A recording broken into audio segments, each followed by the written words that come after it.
Welcome back to some more Create Integrated.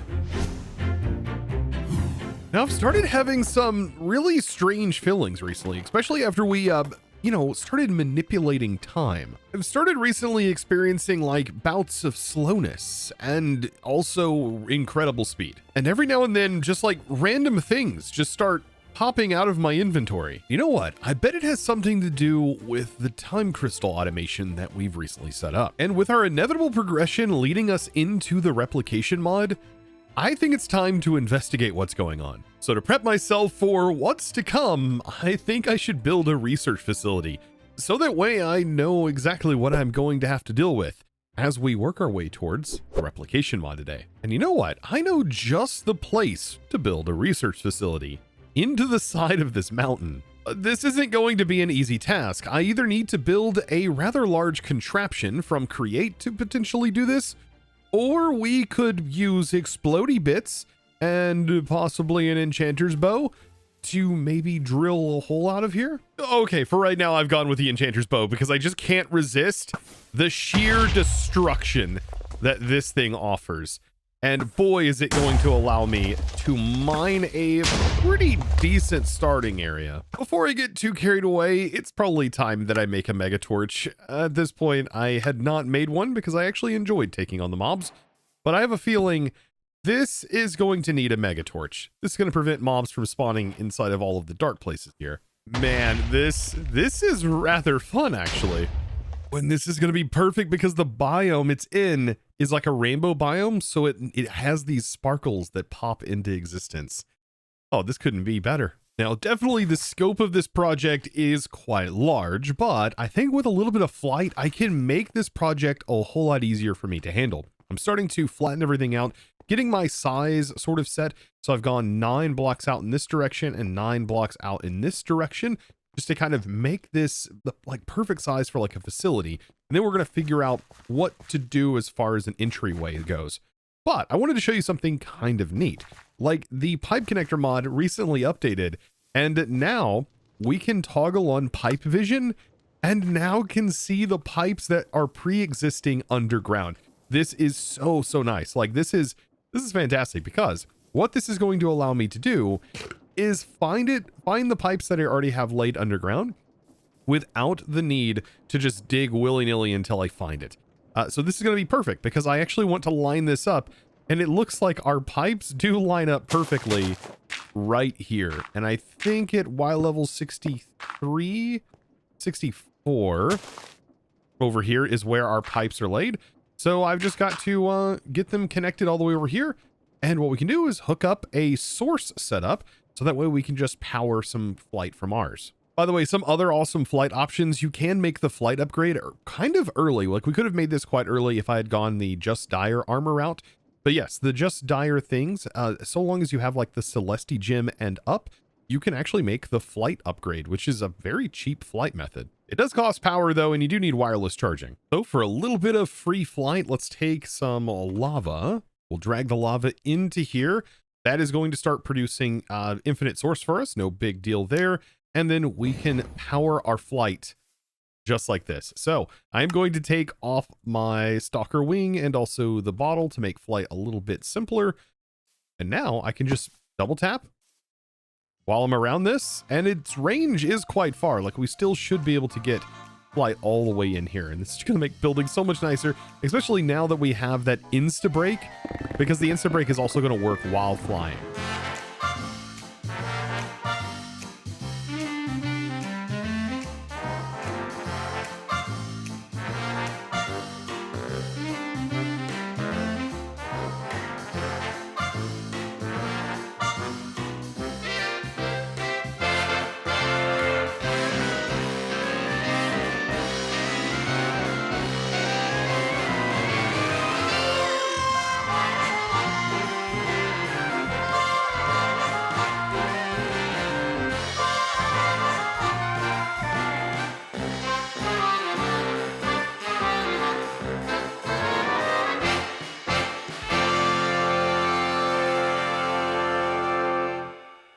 Now, after all of that and building and getting this area sort of cleaned up, I have a lot of decorating to do.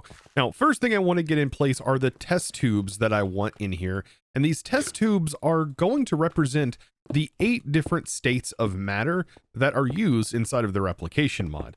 And I think this is going to be very, very fitting for this whole thing. So I want to use 8 of these little chambers here. They're going to go up and there's going to be 7 blocks in between them. So essentially 9 blocks tall. And to build these test tubes, they're not going to be super big. They are going to be contained within a 3x3 area. And I'm going to take some polished deep slate stairs and make base platforms for them. And then you know what? Right here on the bottom part of the stairs, I'm going to place in some walls in the corners. And then this is going to be connected in by using industrial iron, and this is going to be sort of the base footprint for these. Now, temporarily for the inside, I'm just going to fill it with glowstone, just something to give this area light, but this is probably going to get retextured. And the same design is going to go on the top, and then the rest is just going to be filled with glass panes.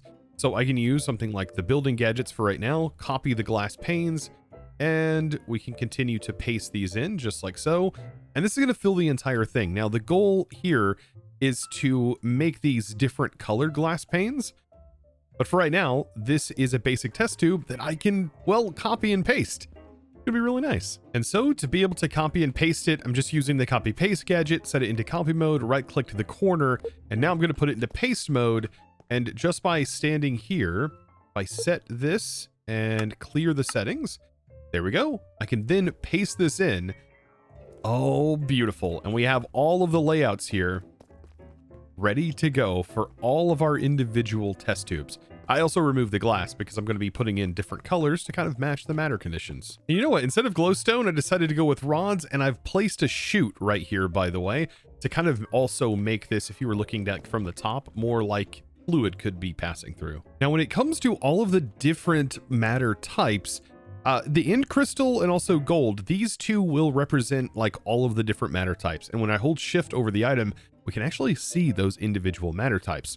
And so these are actually listed as like earth, ender, living, metallic, nether, organic, precious, and quantum. Between the two, these are all of the different types.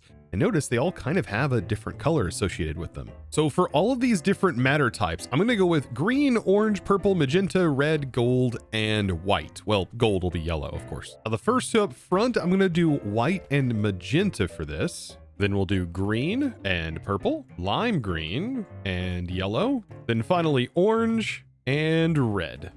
And stepping back and taking a look at all of this, I think these test tubes look rather nice. I've also now started to add some support beams, and I've got some girders laid out and also added some trap doors here for accenting. I still want to get some more lighting, and I want to figure out a way to do that. But I also want to get the railing up to make this look more like an actual laboratory. So I am slowly working on getting our catwalk set up. I'm just trying to figure out at what point do I want to do this. I think I might have to lower this down to make it all fit, because I do want this to be like a 2x2 here. So this is going to continue up and then also continue up this way. And I'm using the industrial ones. I think this looks really nice. Okay, and then definitely want to get guardrails in. Something along these lines. Oh, I love that we can place them all interconnected like this. Oh, that's beautiful looking. Now, I still want to try and stick with the theme that we got going on kind of everywhere else. So still definitely want to utilize brick in this setup, but I want the brick to sort of fade into this. We'll probably add some cobblestone as well. That is going to be in the mix. So we'll get this all nice and faded here with the brick laying in. But no, as far as a research facility goes, it's starting to really come together.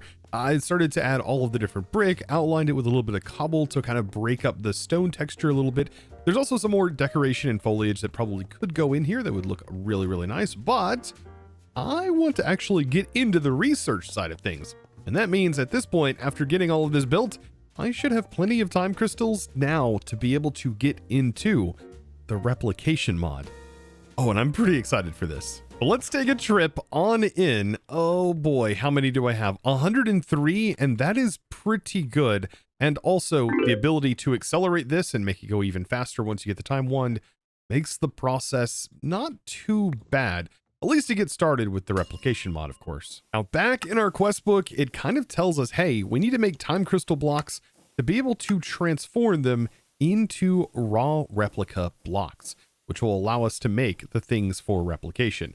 I'm so excited. All of our work from the beginning to now has led to this point, being able to make all of this stuff for the replication mod.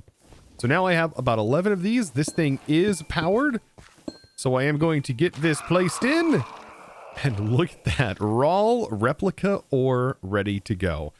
Oh my goodness. There we go. Perfect. Looks like shadow still we are going to need more of. Thankfully, I do still have a few.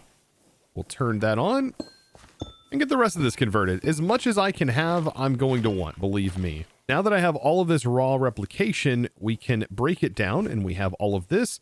And then I can just simply use my smelt spell and go ahead and throw it onto the ground. Give that a good smelt. There we go. Does like 32 at a time. Beautiful.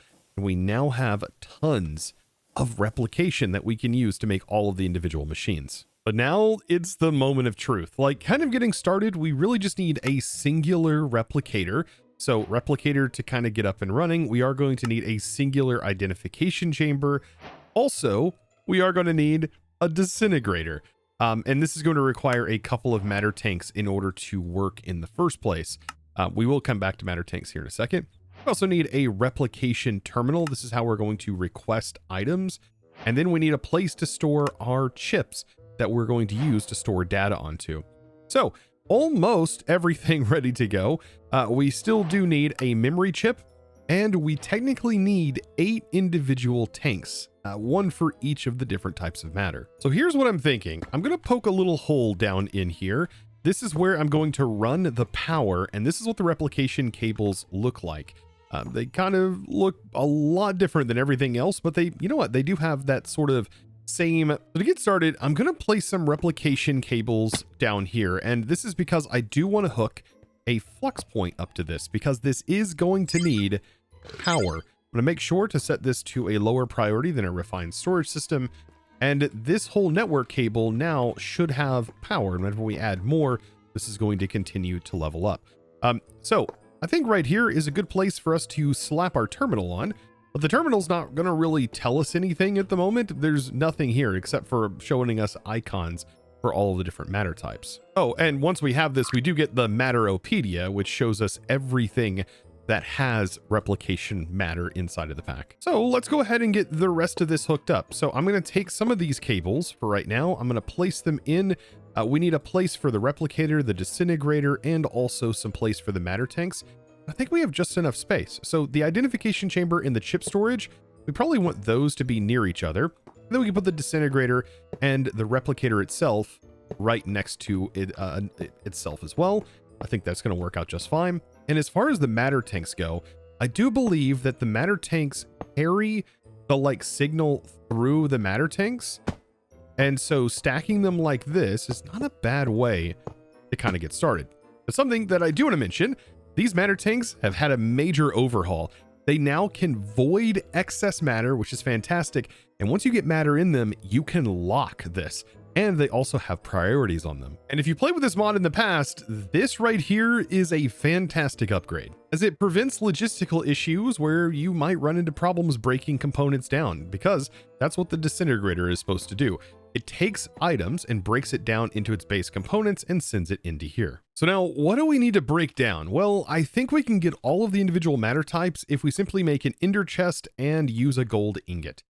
So I'm going to pop in here, grab myself a singular gold ingot, and make an ender chest, which shouldn't be too difficult for us to make. These two items carry every single type of matter that we're going to need. Just like the end crystal, the ender chest has the exact same values for the most part. So now that we have that, we can toss an ender chest in here and let it get disintegrated. And so the idea is that we have nether in here, we have living in here, we have empty in here as of right now, and empty over here. But over here, we should have ender. There we go. We have our organic matter and earth.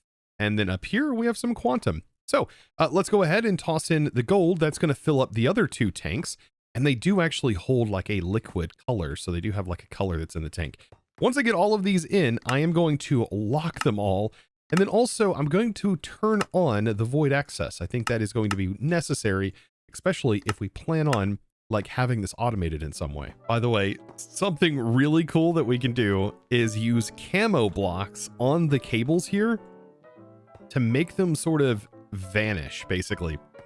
And it gives the cable like still a place to kind of pop out, but it gives them a shelf where it actually looks like they're being held up. I don't know. I think I love the camo mod. Just a cool thing. So with all the tanks and everything sort of cleared up, why would I even want to bother with replication? Well, things like diamond, for example. Diamond is kind of tedious for us to get our hands on, and we have to go mining for it. And the farm that we do have for it isn't the fastest farm in the world. So how can we go about making more diamonds with this mod? Well, it's very simple, actually. All we need to do is teach our system how to make them. So this is where the memory chip is going to come into play. So the way that we do this is we take our identification chamber and we put a memory chip in here, and then we need to learn that item. It's going to take a little bit of time, but it's going to store it. And the memory chips have so many slots and so many items that they can learn. And with a little bit of time, it will eventually learn this item. So there it goes. Perfect. We have diamonds here, and you can see there are 15 slots left because each memory chip can hold 16 items. Now that I put it inside of our chip storage, we can access the diamond in here, and it tells us that we can only pull out 0 because we don't have enough of the precious material in order to make it. But if I click this precious over here, it actually shows us all of the kind of items that technically have precious in them. And this is kind of cool, right? So like an enchanted golden apple is just completely full of that precious material. Of course, anything diamonds, anything that has diamond in it is probably going to have a lot of stuff in it too. But like copper has like precious material in it. Netherite scrap, which is another good thing to kind of replicate.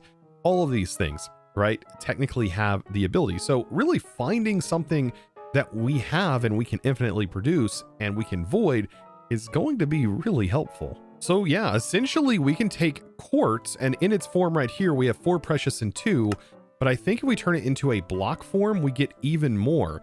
And so by turning it into a block and then throwing it in here to be processed, that's going to produce quite a bit more material, and we should start to see that the amount of diamonds we can make is going up.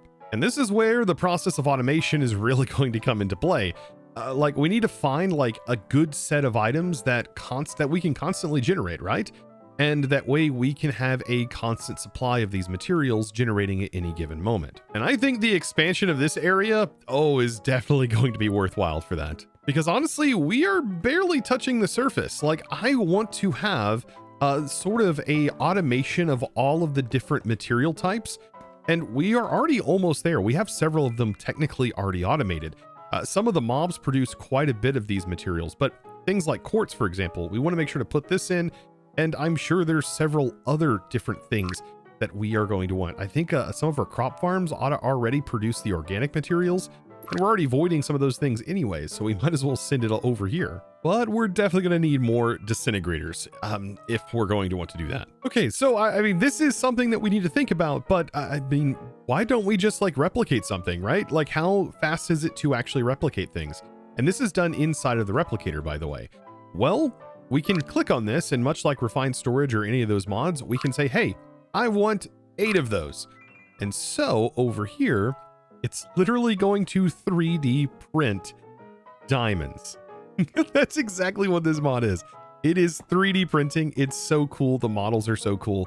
And there is a diamond, by the way. Also, you can use the replication mod without the terminal, and you can utilize it with the tanks in its own system. Kind of cool. There's outputs, and you can have it automatically kind of work on its own processes and duplicating items and kind of exchanging items. It is basically like a Project E, I think, though, feeling a bit more balanced. Now, if you didn't actually have a terminal, your replicated items would go inside of this inventory, and then you would be able to define where you want those to automatically be outputted to. But if you do request it from the terminal, the items that do get replicated end up in here. And ways you can make this faster, just have more replicators. So the more of the actual replicators or 3D printers you have, the better things will process and the faster. So having like 20 of them, for example, is incredibly fast. And there's a couple of things we can do to make them even faster. Like, for example, this one right here.